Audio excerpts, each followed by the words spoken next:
इस वक्त की बड़ी खबर जो ब्रिटेन से आ रही है। अमेरिका के बाद अब ब्रिटेन भी यूक्रेन को रॉकेट सिस्टम देने जा रहा है।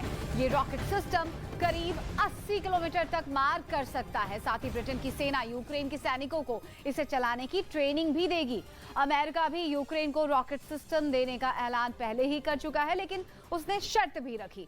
शर्त ये थी कि इसका इस्तेमाल रूस के क्षेत्र में ना करें।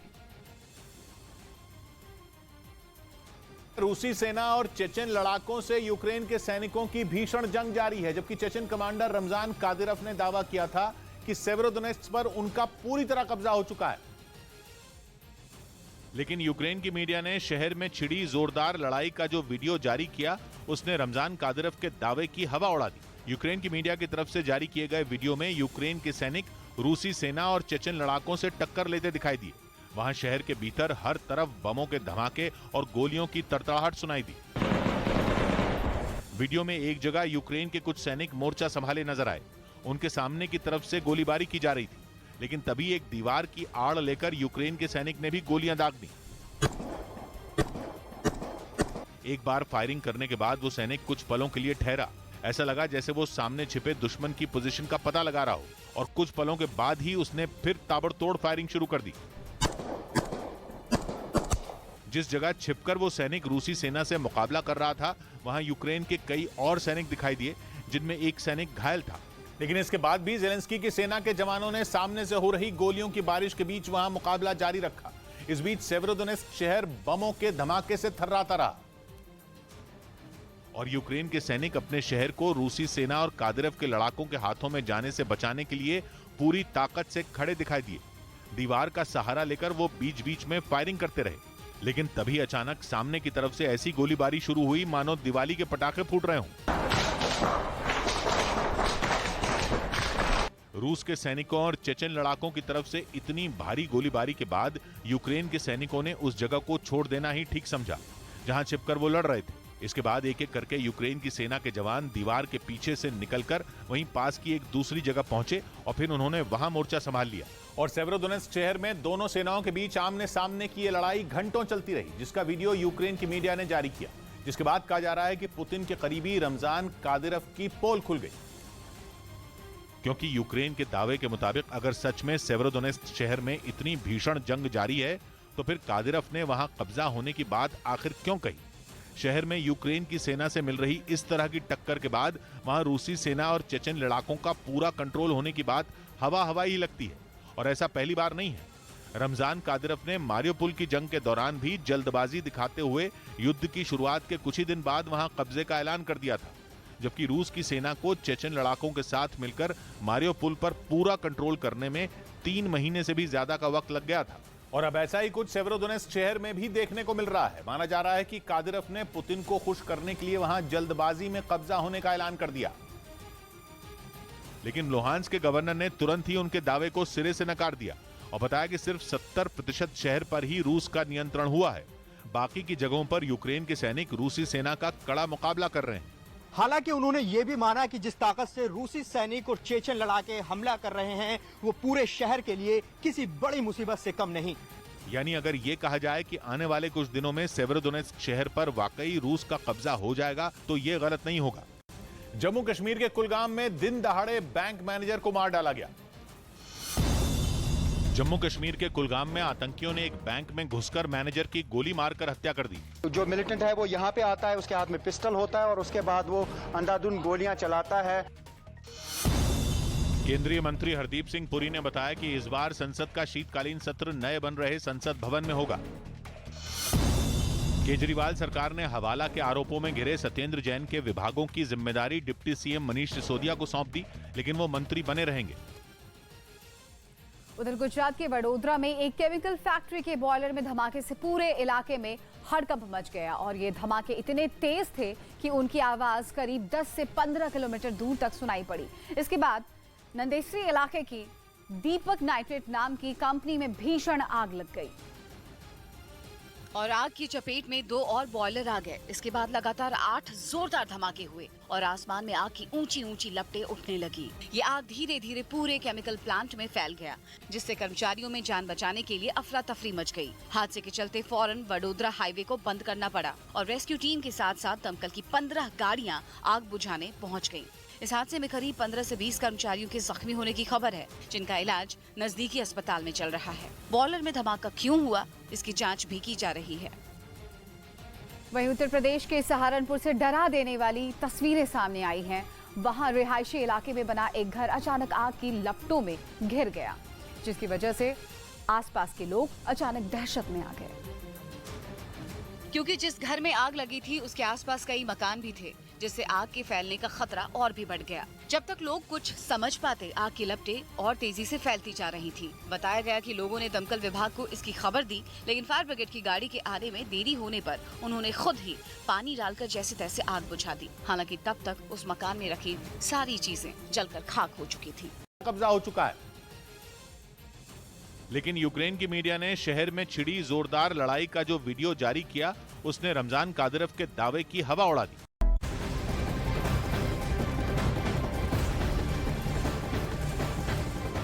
इस बीच अमेरिका से बड़ी खबर आ रही है। अमेरिकी खुफिया रिपोर्ट के मुताबिक मार्च में पुतिन की हत्या का प्रयास किया गया था। साथ ही इस रिपोर्ट में कहा गया है कि रूस के राष्ट्रपति पुतिन का अप्रैल में कैंसर का इलाज कराया गया। इसमें यह भी लिखा गया है कि बाइडेन प्रशासन में पुतिन के स्वास्थ्य को लेकर लगातार बातचीत होती है। अब पुतिन की हालत ठीक बताई जा रही है। हालांकि अमेरिका के 3 बड़े नेताओं ने इस खुफिया रिपोर्ट को पढ़ा भी है। इस खबर को अमेरिका के एक प्रमुख अखबार ने छापा है। वही खबर है कि डॉनबास के युद्ध में अब ऐसा क्लाइमैक्स आ गया है कि बाजी यूक्रेन के हाथ से निकलती हुई दिख रही है और जेलेंस्की अब ऐसे दोराहे पर खड़े हैं कि उनके सामने एक तरफ कुआं है, दूसरी तरफ खाई। क्योंकि अब या तो यूक्रेन की फौज को डॉनबास में हथियार डालने होंगे, और अगर उसने हथियार नहीं डाले तो फिर उसके लिए रूस के हाथों मरने के अलावा और कोई चारा नहीं होगा। जबकि वोलोदिमीर जेलेंस्की पहले दिन से कह रहे हैं कि वो रूस के आगे नहीं झुकेंगे, आखिरी सांस तक लड़ते रहेंगे। यहाँ तक कि पिछले महीने यूक्रेन में हुए एक सर्वे में भी सामने आया था कि वहाँ के लोग रूस से जंग खत्म करने के लिए अपनी जमीन उसे देने के खिलाफ हैं। लेकिन रक्षा विशेषज्ञों का कहना है कि अब जेलेंस्की को खून का घूंट पीकर वो कदम उठाना ही होगा, जिसके बारे में बीते कुछ वक्त से यूक्रेन को सुझाव दिया जा रहा था। ये सुझाव है सीज फायर का, और रूस जंग रोकने पर तभी राजी होगा जब यूक्रेन डॉनबास में अपनी हार मान लेगा और रूस के कब्जे में गई डॉनबास की जमीन से अपना हक छोड़ देगा। जबकि अमेरिका के नेशनल सिक्योरिटी एडवाइजर रहे हेनरी किसिंजर ने भी कुछ ही दिन पहले यूक्रेन को यही सलाह दी थी और कहा था कि यूक्रेन को अपना इलाका छोड़कर रूस से शांति समझौते के लिए बात करनी चाहिए, मगर तब यूक्रेन आग बबूला हो गया था।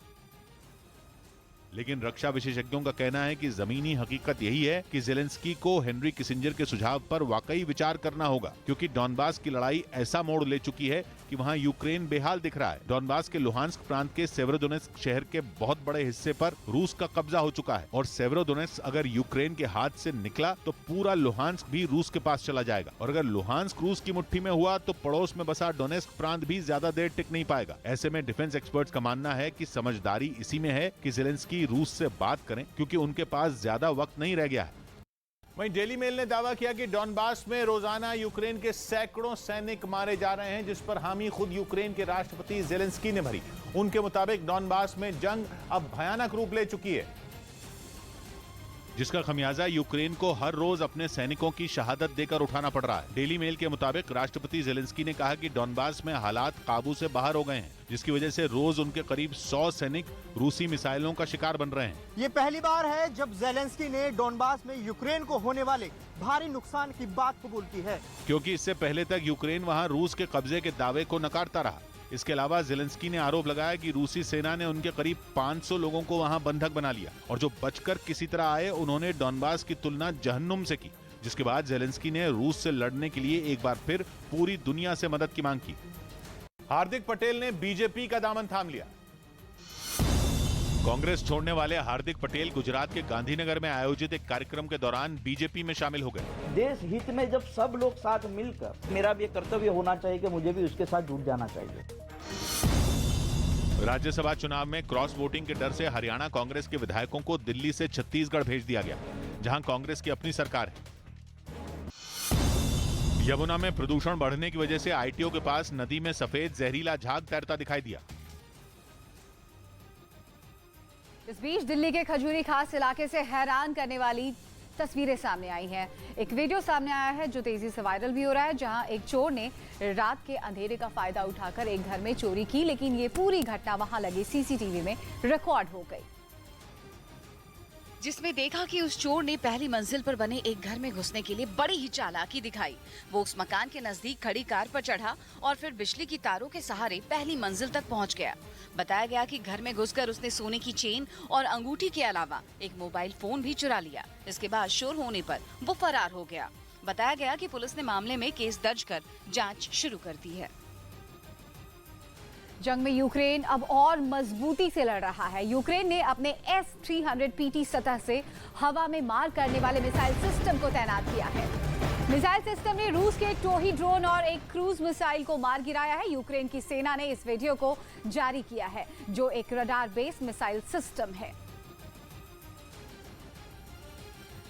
तो यूक्रेन के जंग में यूएसए भी उतर गया है। यूक्रेन का मिसाइल सिस्टम, जिसकी तस्वीरें हम आपको दिखा रहे हैं, रूस ने ड्रोन गिराने का इस वीडियो के जरिए दावा पेश किया है। तो अब देखिए, लगातार ये युद्ध बढ़ता ही जा रहा है। लोग उम्मीद कर रहे हैं कि लोग सवाल कर रहे हैं कब होगा युद्ध विराम, लेकिन युद्ध फिलहाल थमता हुआ नजर नहीं आ रहा है। इसी कड़ी में रोज नए वीडियो सामने आ रहे हैं तबाही के। अब इसी कड़ी में यूक्रेन का नया मिसाइल सिस्टम देखने को मिला है और रूस ने एक बड़ा दावा पेश किया है। रूस ने ड्रोन गिराने का दावा जारी किया।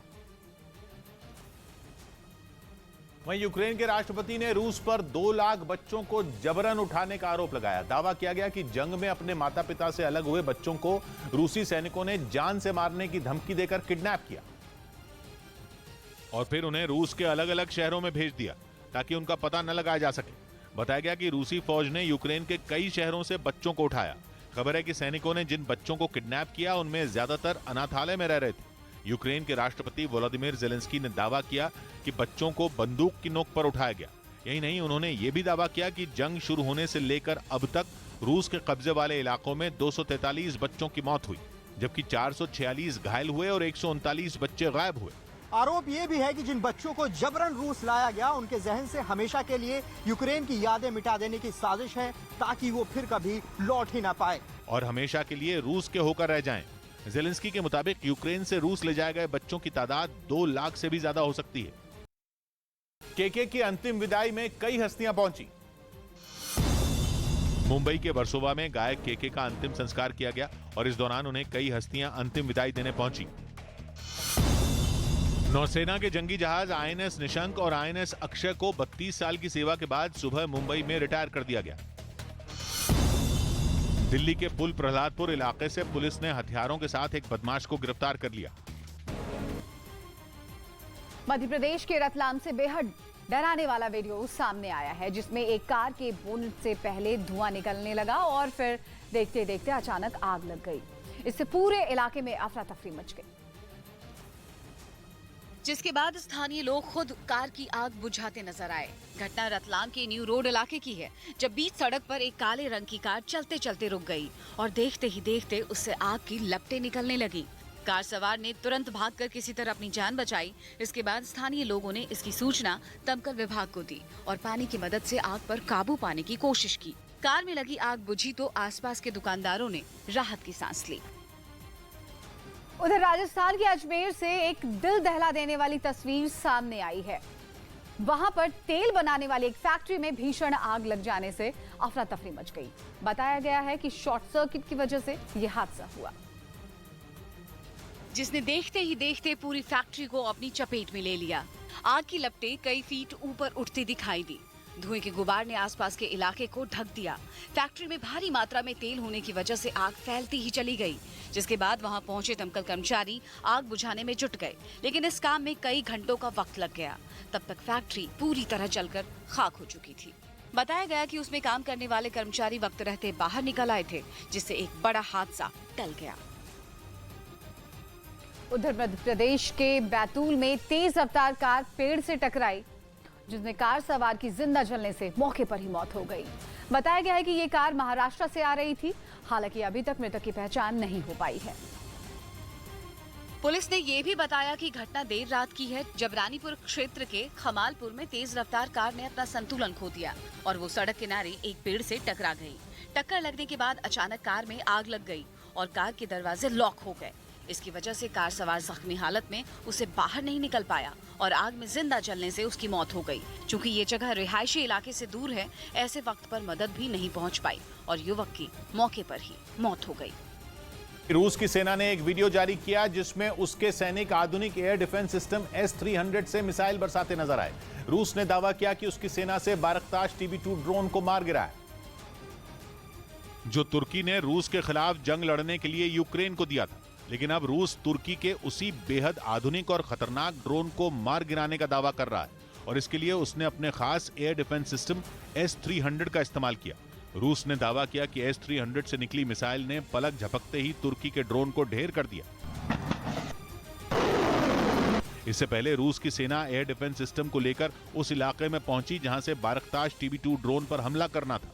इसके बाद डिफेंस सिस्टम को हमले के लिए तैयार किया गया और फिर टारगेट सेट होते ही मिसाइल दाग दी गई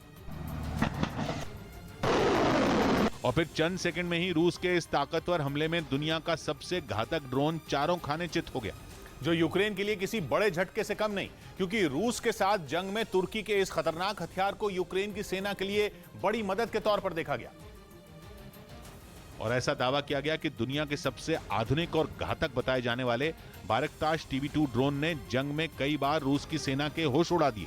ज़ेलेंस्की के सैनिकों ने तुर्की से मिले इस मारक हथियार के दम पर कई बार रूस के सैनिकों के छक्के छुड़ा दिए। लगातार 24 घंटे तक आसमान में उड़ान भर सकने वाला ये ड्रोन इतनी तेजी से अपने दुश्मन पर वार करता है कि उसे संभलने का मौका तक नहीं मिलता।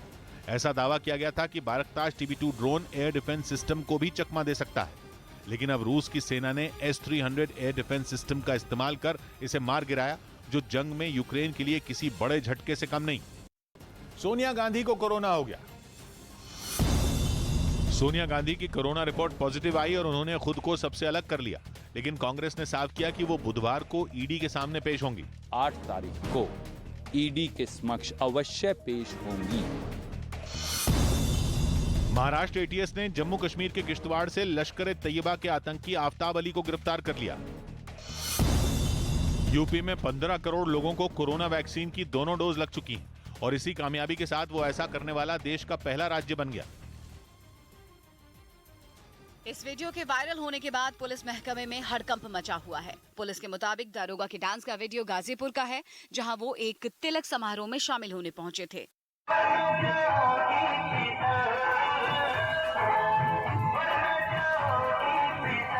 बार बालाओं के साथ डांस करने वाले दारोगा की पहचान सांगीपुर थाने में तैनात राजेश यादव के रूप में हुई है। बिना अवकाश लिए तिलक समारोह में शामिल होने वाले दारोगा को फौरन निलंबित कर दिया गया है। दिल्ली के पास यूपी के गाजियाबाद से डरा देने वाली तस्वीर सामने आई है। वहां एक इमारत की तीसरी मंजिल पर बने रेस्टोरेंट में आग लग गई। बताया गया है कि यह रेस्टोरेंट पिछले कई दिनों से बंद पड़ा था, जिसमें अचानक आग लग जाने से उस इमारत में मौजूद लोग दहशत में आ गए। आग की लपटें उस रेस्टोरेंट की खिड़कियों और दरवाजों से बाहर निकलती दिखी, जिसके बाद उस इमारत को खाली कर लिया गया और दमकल विभाग को इसकी खबर दी गई। बाद में दमकल कर्मचारियों ने वहां पहुंचकर आग को फैलने से रोक दिया। आग को फैलने से रोकते हुए पूरी तरह बुझा दिया, किसी तरह कोई जानहानि नहीं होने पाई। हालांकि इस बात का पता नहीं चल पाया है कि ये आग किस वजह से लगी थी। इस बीच बड़ी खबर आ रही है, यूक्रेन की सेना खार्किव के करीब रूसी ठिकानों पर भीषण रॉकेट हमले कर रही है। यूक्रेन का दावा है कि इस रॉकेट लॉन्चर को रूसी सैनिकों से छीने गए हैं। ये मल्टीपल रॉकेट लॉन्चर है जो अब रूस के खिलाफ ही इस्तेमाल कर रही है। यूक्रेन ने इस वीडियो को जारी किया है जो दनादन रॉकेट दाग रही है। इस बीच खबर है कि यूक्रेन का पड़ोसी देश पोलैंड उसे रूस के खिलाफ जंग लड़ने के लिए घातक AHS स्क्रब नाम की तोप देगा, जिसे चलाने की ट्रेनिंग पोलैंड ने पहले ही यूक्रेन के सैनिकों को देनी शुरू कर दी है। ताकि जब AHS क्रब नाम की ये तोप जंग के मैदान में उतरे तो दुश्मन घुटनों पर आ जाए और युद्ध की शुरुआत से ही यूक्रेन के साथ खड़े पोलैंड पर भी बरकरार खतरा टल जाए। पोलैंड की न्यूज वेबसाइट उक्रेनफॉर्म के मुताबिक पोलैंड की तरफ से 60 AHS क्रब तोप यूक्रेन को दी जानी है, जिनमें 18 तोप जेलेंस्की की सेना के पास मई के आखिर तक पहुंच चुकी हैं और करीब 100 सैनिकों को इसे चलाने की ट्रेनिंग भी दी जा चुकी है और उसे तबाह करने की ताकत रखती। हालांकि यूक्रेन और पोलैंड के बीच हुए इस समझौते को इसलिए भी खास माना जा रहा है कि क्योंकि पोलैंड को इतना बड़ा सैन्य हथियारों का ऑर्डर मिले कई साल बीत गए थे।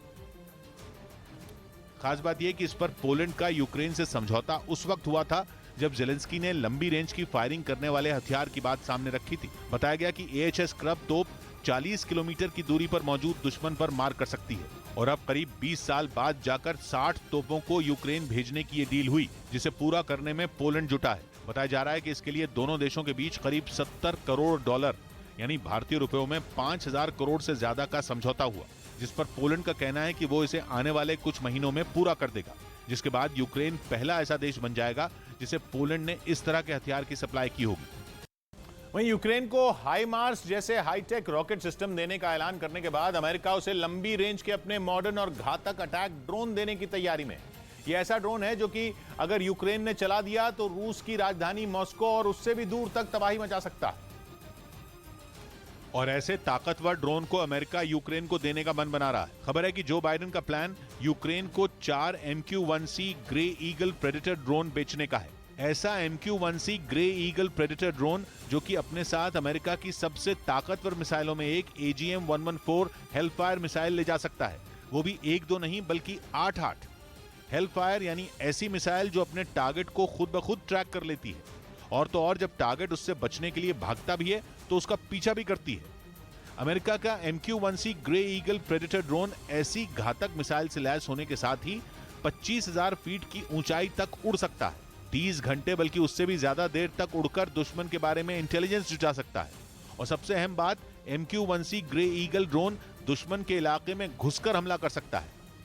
अगर अमेरिका ने यूक्रेन को यह ड्रोन दिया तो ये उसकी यूक्रेन की मदद करने की पॉलिसी में बहुत बड़ा बदलाव होगा, क्योंकि अमेरिका शुरुआत में ही यह फैसला कर चुका है कि वो रूस से लड़ने में यूक्रेन की मदद तो करेगा, लेकिन वो उसे लंबी रेंज के हथियार नहीं देगा, क्योंकि अगर यूक्रेन को दूर तक हमला करने वाले हथियार मिले तो फिर रूस की सीमा भी यूक्रेन की जद में आ जाएगी और इससे जंग और भड़केगी, जो कि अमेरिका बिल्कुल भी नहीं चाहता। मगर अब ऐसा लग रहा है कि अमेरिका इस जंग में पहली बार लंबी रेंज का अपना हथियार यूक्रेन को दे सकता है। जबकि फिलहाल यूक्रेन रूस से लड़ने के लिए छोटे ड्रोन इस्तेमाल कर रहा है, जो कि काफी असरदार साबित भी हुए हैं। खासतौर पर जिस तरह यूक्रेन ने तुर्की से मिले बारकताश TB2 ड्रोन को अपना हथियार बनाकर रूस के छक्के छुड़ाए, वो सबके सामने है। लेकिन दावा है कि MQ-1C ग्रे ईगल ड्रोन बारकताश ड्रोन से भी ज्यादा दमदार है। बात रेंज की हो, वजन उठाने की क्षमता की हो या फिर जंग के मैदान में टिकने की, हर मामले में ग्रे ईगल ड्रोन बारकताश ड्रोन से आगे है। वो 45 किलो की 8-8 AGM-114 हेलफायर मिसाइल ले जा सकता है, जबकि बारकताश ड्रोन तुर्की की 22 किलो वजन वाली MAM-L मिसाइलों से लैस है, जो कि हेलफायर मिसाइल के वजन से आधी है। और तो और MQ-1C grey eagle predator drone की रेंज 450 किलोमीटर से ज्यादा है। ये रेंज इतनी ज्यादा है कि डॉनबास की जंग का पूरा सीन पलट कर रख सकती है। कश्मीर पर होने वाली मीटिंग से पहले गृह मंत्रालय में अहम बैठक हुई। गृह मंत्री अमित शाह सुबह कश्मीर के सुरक्षा हालात पर बड़ी बैठक करेंगे। इस बैठक से पहले उन्होंने NSA अजीत डोभाल और अपने अधिकारियों से मुलाकात की। पश्चिम बंगाल से बीजेपी सांसद सौमित्र खान ने गृह मंत्री अमित शाह को एक खत लिखा और गायक KK की मौत के मामले की जांच CBI से करवाने की मांग उठाई। लखनऊ में CM योगी आदित्यनाथ ने अपने कैबिनेट मंत्रियों और अक्षय कुमार के साथ फिल्म सम्राट पृथ्वीराज देखी, जिसके बाद उन्होंने राज्य में इस फिल्म को टैक्स फ्री करने का ऐलान कर दिया।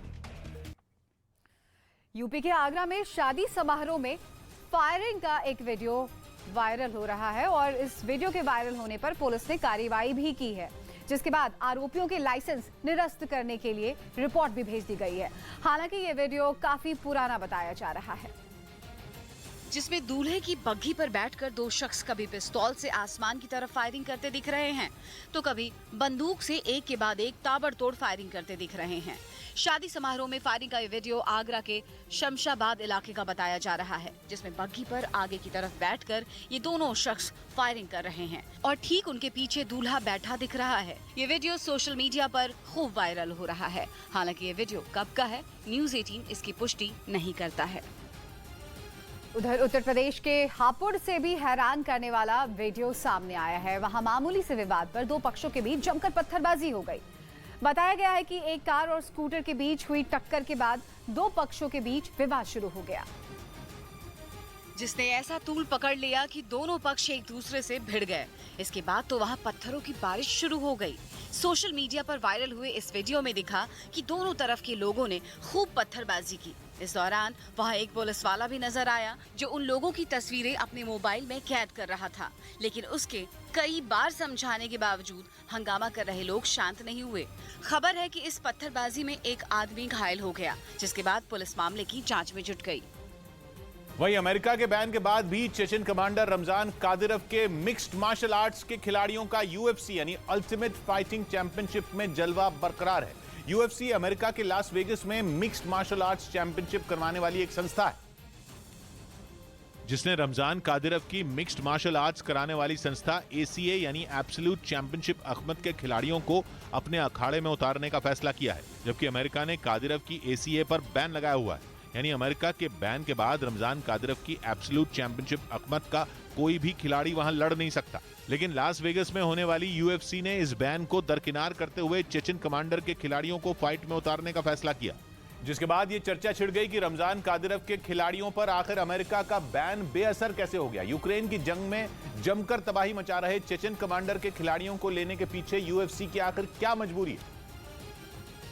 तो इसके पीछे की वजह है रमजान कादिरव के खिलाड़ियों का पिछला प्रदर्शन और उनकी लोकप्रियता। असल में ACA के खिलाड़ी कई बार यूएफसी में चैंपियन रह चुके हैं और वहां उनकी काफी डिमांड भी है। यूएफसी के अखाड़े में वो इतनी तेजी से सामने वाले खिलाड़ी पर प्रहार करते हैं कि उसे कुछ सोचने तक का मौका नहीं मिलता। बताया जाता है कि कादिरव के खिलाड़ी बेहद ही बेरहमी से अपने प्रतिद्वंदियों को हरा देते हैं, क्योंकि ACA में उनकी ट्रेनिंग ही ऐसी होती है जो उन्हें खिलाड़ियों के साथ एक खतरनाक लड़ाके में बदल देती है। और इसकी जिम्मेदारी है कादिरव के फाइट क्लब को संभालने वाले अबू जायद विस्मरदोव की, जो चेचनिया में कादिरव के बाद सबसे शक्तिशाली लोगों में एक है।